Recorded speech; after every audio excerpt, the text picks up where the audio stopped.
Hello everyone. तो आज हम लोग बात करने वाले हैं एक ऐसे स्टॉक के बारे में जो कि फ्यूचर ओरिएंटेड बिजनेस में काम करने को देखने को मिलता है। इसका मतलब हो गया कि जो हमारा क्लीन एनर्जी है, ग्रीन एनर्जी है और फिर से हमारा डिफेंस में है, जो कि अभी रिसेंटली काफ़ी सारे डील्स हो रहे, गवर्नमेंट काफ़ी फोकस कर रही है हमारा आत्मनिर्भर भारत का जो है, तो उस सेगमेंट में हमें देखने को मिल रहा है। तो चलिए हम इसको आज डिटेल में स्टडी करते हैं, क्या-क्या बिज़नेस स्कोप्स है, क्या इसका फ्यूचर प्लान्स है और उसके हिसाब से हम लोग देख सकते हैं कि ये क्या ग्रोथ का क्या पॉसिबिलिटी है इस पे। तो स्क्रीन पे आ जाते हैं हम। तो इस कंपनी का नाम है हमारा एमटार टेक्नोलॉजी। तो बहुत लोगों ने सुना भी होगा। इसको हम थोड़ा-सा देख लेते हैं। इसका जो मार्केट कैप की बात करें तो अप्रॉक्सिमेट 7000 मार्केट 7000 करोड़ का मार्केट कैप है। और तो इसका मतलब ये स्मॉल कैप है, तो अब जैसे स्मॉल कैप है तो ग्रोथ का चांसेस भी ज़्यादा रहेगा। मतलब ऐसा कोई हार्ड एंड फास्ट रूल नहीं है, बट जो छोटी कंपनी होती है उसमें ग्रोथ ज़्यादा जल्दी होता है कंपैरेटिवली, अगर कंपनी मतलब अच्छे से चाहे तो। ठीक है, तो अगर हम करंट प्राइस की बात करें 2243 है और इसका अप्रॉक्सिमेट 3,2920 गया हुआ था और 52 वीक हाई, ये मेरे ख्याल से ये ऑल टाइम हाई भी है। देख लेते हैं एक बार। हाँ, ये ऑल टाइम हाई भी है और अपने टॉप से देखेंगे तो अप्रॉक्सिमेट 20% डाउन है। और अब टॉप से 20% डाउन होने का मतलब अब अ, ऐसा कोई नहीं कि कंपनी में कोई इंटरनल इश्यू नहीं है, बट ये है कि कंपनी के मैनेजमेंट ने अपने टारगेट को जो था उसको रिवाइज़ कर लिया था। जो लास्ट आई गेस 1 मंथ पहले आया था ये डेटा, तो उसमें था कंपनी के मैनेजमेंट ने कहा था कि इसने ईबीआई टीडीए इसने अपडेट कर दिया था फ्रॉम 28% टू 26%, जो कि लोगों को पसंद नहीं आया। अगर प्राइमरी बात करें तो रिटेल इन्वेस्टर और शॉर्ट टर्म इन्वेस्टर्स को। अगर हम लॉन्ग टर्म की बात करें तो कंपनी के मैनेजमेंट ने कहा है, क्लियर गाइडेंस दिया है कि कोई इम्पैक्ट नहीं आएगा। ठीक है, तो अब हम आ जाते हैं वापस से इस पे। तो स्टॉक का पी रेशियो 67 के अराउंड है, आरओसी 22 है और प्लेज की बात करें तो अप्रॉक्सीमेट 6.64% शेयर जो है इन्होंने गिरवी रखा हुआ है। तो डेट इक्विटी भी ओके है। अब हम आ जाते हैं इसके पीयर्स पे। तो पीयर्स में हमारा टेगा इंडस्ट्री है। इसमें कंपेयर करना थोड़ा मुश्किल है, क्योंकि ये जो है मल्टीपल सेगमेंट में काम करने को मिलती है। तो इसमें हमारा टाटा पावर, अडानी पावर भी आ जाता है, क्योंकि कुछ सेगमेंट का कॉम्पिटिशन उनसे भी है। और अगर डिफेंस की बात करें तो यहाँ हो गया पारस डिफेंस, हो गया आइडिया फॉर ड्रोन सेक्टर में काम करने को देखने को मिल रहा है। तो ऐसा कोई सॉलिड कंपैरिजन नहीं हुआ कि सिर्फ यही एक कंपनी है, क्योंकि ये इसका बिजनेस जो है मल्टीपल सेगमेंट में देखने को मिल जाता है, जो कि एक अच्छा साइन है। अगर जस्ट इनकेस एक सेगमेंट में कुछ इश्यू आता है तो बाकी सेगमेंट रहता है बैकअप करने के लिए, similar to what we have for Microsoft. चलिए उसको बाद में डिस्कस करेंगे, माइक्रोसॉफ्ट का यूज़ केस।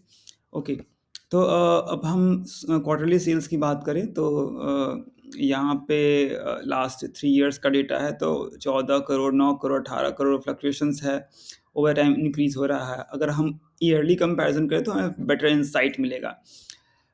2012 में 3 था, फिर 0 था, फिर माइनस में गया, फिर 15 हुआ, फिर इसके बाद से 2019 में इंक्रीज़ होकर 39 हुआ, फिर थोड़ा-सा कम हुआ कोविड टाइम में। उसके बाद हम देख रहे हैं कि कंसिस्टेंट हमारा प्रॉफ़िट इंक्रीज़ होते जा रहा है और वो सिमिलर हमारा सेल्स में भी देखने को मिल रहा है, अगर हम 2020 की बात करें तो। ठीक है? तो ये हो गया 5 साल का डेटा। अगर देखें प्रॉफ़िट ग्रोथ में देख रहे हैं 10 साल में 77%, 5 साल में 80%, काफ़ी डिसेंट सा देखने को मिल रहा है। और स्टॉक प्राइस की बात करें तो हमारे पास ज़्यादा डेटा नहीं है, क्योंकि ये स्टॉक रिसेंटली ही लिस्ट हुआ था, आई गेस 2-3 साल पहले। ओके, सो 19 मार्च को लिस्ट हुआ था, तो अप्रॉक्सिमेट 2.5 साल हो चुके हैं इसको, और इसलिए हमारे पास इतना डेटा नहीं है स्टॉक प्राइस का। सिर्फ 1 साल का डेटा, जो कि 33% है। और हम बैलेंस शीट की बात करें तो इसका जो रिज़र्व्स है 207 था 2012 में, जो कि इंक्रीज़ होते-होते अगर लास्ट 5 इयर्स का भी डेटा लें तो 2020 से 198 से 631 हो गया है। और बोरोइंग की बात करें तो अभी बीच में बोरोइंग कम हुआ था, जो कि अब वापस से 249 हो गया। तो बोरोइंग ठीक है, अच्छी बात तो वैसे तो मतलब अच्छी बात तो नहीं है, बट अगर आप उसको यूज़ कर पा रहे हैं, अगर आप दो 250 करोड़ लेके आप 500 करोड़ जनरेट कर पा रहे हैं, तो दैट इज़ गुड साइन। सो इसको अगर कंपनी ग्रोथ ओरिएंटेड माइंडसेट में कर रही है बोरोइंग को खर्च, तो ये एक अच्छा साइन है। और वो कैसे पता चलेगा, वो हमें उसका सेल्स में देखने को मिलेगा, प्रॉफ़िट में देखने को मिलेगा। एक और चीज़, अगर ये है कि बोरोइंग कितना होना चाहिए 249, और तो मतलब किस रेशियो में होना चाहिए अगर हम रिज़र्व्स की बात करें। तो रिज़र्व्स मतलब मेरा ये है कि रिज़र्व्स हमेशा बोरोइंग से ज़्यादा होना चाहिए। इससे क्या होगा, बिज़नेस पे ज़्यादा इम्पैक्ट नहीं है। अगर कुछ किसी रीज़न से कुछ इश्यू आता है, फॉर एग्ज़ाम्पल कोविड का केस ले लेते हैं, कुछ ऐसा आता है जिसमें कंपनी पे नहीं कर पाती है, तो कंपनी अपने रिज़र्व से पैसा पे कर सके या फिर बिज़नेस को उतना इम्पैक्ट ना आए। ठीक है, तो और हो गया। अब हम आ जाते हैं शेयर होल्डिंग पैटर्न पे।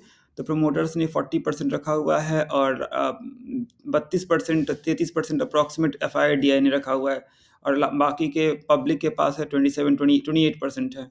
तो शेयर होल्डिंग पैटर्न काफ़ी डिसेंट सा देखने को मिल रहा है। अगर हम इसके वेबसाइट पे देख लें एक बार, वेबसाइट पे देख लें, तो इस पे हम देखते हैं कि किस-किस सेगमेंट में काम करने को मिल रहा है।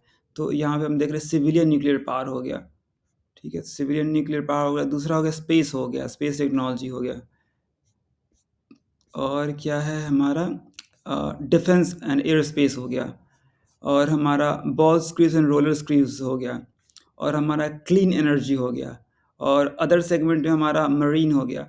तो काफ़ी सारा सेगमेंट में है। अब इसमें देखना है कि कौन-सा सेगमेंट में कितने किस-किस रेशियो में डिवाइडेड है।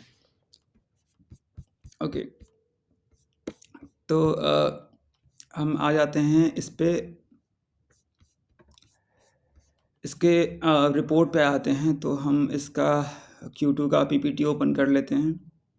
तो इसमें हमें देखने को मिल जाएगा कि किस-किस सेगमेंट में है। तो इन्होंने बताया हुआ है इन शॉर्ट कि स्ट्रॉन्ग ऑर्डर बुक पोज़ीशंस की ऑर्डर बुक इनका काफ़ी स्ट्रॉन्ग है। ये हमारा है रेशियो किस किस सेगमेंट में कितना है। तो अगर क्लीन एनर्जी की बात करें, जो कि सिविल न्यूक्लियर पावर से आता है, वो 17% है, और जो 58.2% ये क्लीन एनर्जी का है, fuel cell, hydel and others का है। तो अगर हम ग्रोथ की बात करें, तो अभी जो गवर्नमेंट फ़ोकस कर रही है क्लीन एनर्जी पे, ग्रीन एनर्जी पे, रिन्यूएबल एनर्जी पे, तो इस हिसाब से देखें तो ये 17% और ये 58.2%, तो इसका अप्रॉक्सिमेट हो गया 58, 60, 75, अप्रॉक्सिमेट 75% इसका एनर्जी बिज़नेस से आता है। उसके अलावा बात करें स्पेस में 13.3%, डिफेंस में 5.1%, प्रोडक्ट अदर प्रोडक्ट में है हमारा 6.3%। तो मेजर पोर्शन हमारा क्लीन एनर्जी से आता है। अगर उसमें भी न्यूक्लियर पावर को छोड़ दें, तो अप्रॉक्सिमेट 58.2% आता है फ्यूल सेल से, और जो बाकी के स्पेस में और डिफेंस में हमारा 18-19% देखने को मिल रहा है। अगर हम इसके कस्टमर्स की बात करें, क्लाइंट कौन-कौन से हैं, तो जैसे इसमें जो काफ़ी सारी चीज़ गवर्नमेंट से कंट्रोल ही होता है, आई मीन जो स्पेस गवर्नमेंट कंट्रोल करती है, डिफेंस गवर्नमेंट कंट्रोल करती है। तो हम देख सकते हैं कि क्या-क्या है, क्लाइंट में देख लेते हैं, ओके। अगर सिविल न्यूक्लियर रिएक्टर में हो गया, तो जैसे हमने बताया कि ये जो न्यूक्लियर सेक्टर जो होता है पूरा गवर्नमेंट के कंट्रोल में होता है। तो इसमें हम देख रहे हैं कि एनपीसीआईएल है, बार्क है, ईसीआईएल है, और भाविनी है, न्यूक्लियर फ्यूल कॉम्प्लेक्स है, ये सारे गवर्नमेंट कंट्रोल्ड कंपनीज़ है।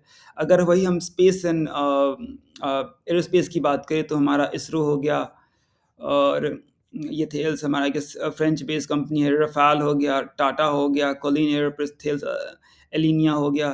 तो अगर स्पेस की बात करें, तो इन सब के साथ इनका ये सब इनके क्लाइंट्स है। इसका मतलब कि जो भी कुछ प्रोडक्ट्स या फिर मटेरियल्स ये सप्लाई करती है इन कंपनीज़ को। अगर डिफेंस की बात करें, तो भारत डायनामिक्स हो गया, एचएएल हो गया, एएसएल हो गया, डीआरडीओ हो गया, तो सारे गवर्नमेंट ही इनके क्लाइंट्स में देखने को मिल रहा है। अगर हम हाँ, अगर हम क्लीन एनर्जी की बात करें, तो हमारा ये ब्लूम एनर्जी, जनरल इलेक्ट्रिक वगैरह देखने को मिल रहा है। तो अगर हम क्लाइंट की बात करें, काफ़ी बड़े क्लाइंट्स देखने को मिल रहा है, डिस्पाइट बीइंग स्मॉल कंपनी, सिर्फ 6,000 करोड़ का मार्केट कैप का। तो अगर हम क्लाइंट बेस देखें, तो काफ़ी स्ट्रॉन्ग देखने को मिल रहा है। अगर मरीन एंड ऑयल एनर्जी की बात करें, तो कोंग्सबर्ग है, और या टेक्निक एफएमसी है, और अदर्स में हमारा ऑयल फील्ड है, और बालाजी अमाइंस है। तो अगर कुल मिला के देखें तो काफ़ी डिसेंट सा हमें क्लाइंट्स देखने को मिल रहा है, काफ़ी रिलायबल क्लाइंट्स देखने को मिल रहा है। गवर्नमेंट सारे गवर्नमेंट मोस्टली गवर्नमेंट क्लाइंट्स ही है। एक और इश्यू है, गवर्नमेंट क्लाइंट है तो अगर इलेक्शन पे रिज़ल्ट कुछ इम्पैक्ट होता है तो ऑब्वियसली ये भी इम्पैक्ट होगा। तो ये हमें ध्यान में रखने वाली चीज़ है इस पे। ओके, तो वापस से हम आ जाते हैं प्रेज़ेंटेशन पे। तो अगर हम बात करें फाइनेंशियल परफॉर्मेंस की तो यहाँ पे Q2 फाइनेंशियल 23 है, Q2 फाइनेंशियल ईयर 24 है। तो इसमें 32% का जंप है। अगर हम यही हाफ ईयरली का बात करें तो 47%।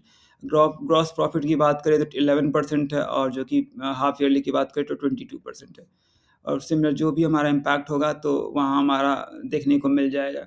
तो अगर हम प्रॉफिट आफ्टर आफ्टर टैक्स की बात करें तो थोड़ा-सा हमें डाउन में देखने को मिल रहा है। और यहीं पे अगर हम हाफ ईयरली की बात करें तो ऑलमोस्ट फ्लैटिश सा देखने को मिल रहा है। ठीक है, तो ये हो गया हमारा। और हाँ, जैसे हमने बताया कि ये बैलेंस पोर्टफोलियो है, ऐज़ इन कि इसका डाइवर्सिफ़ाइड बिज़नेस है, तो अब सारे ही ग्रोथ ओरिएंटेड बिज़नेस ही है। अगर हम क्लीन एनर्जी की बात करें, स्पेस की बात करें, फ्यूल सेल की बात करें, हाइडल की बात करें तो काफ़ी डिसेंट सा डिस्ट्रीब्यूशन है पोर्टफोलियो का, ताकि एक बिज़नेस ही नहीं मतलब मल्टीपल बिज़नेस से आते रहे और सारे के सारे growth oriented, future oriented business है। ठीक है, तो ये हो गया हमारा। थोड़ा-सा और नीचे देख लेते हैं, यहाँ ये हमारा मैनेजमेंट है और ये हमने डिस्कस कर लिया स्क्रीनर पे ऑलरेडी। तो ये रहा इसका परफॉर्मेंस चार्ट। तो अगर देखें 2020 से तो 39% जंप है और बाकी डिटेल्स हमें देखने को मिल जाता है। ओके, तो so that's it for now. Thank you so much for watching. See you in the next video.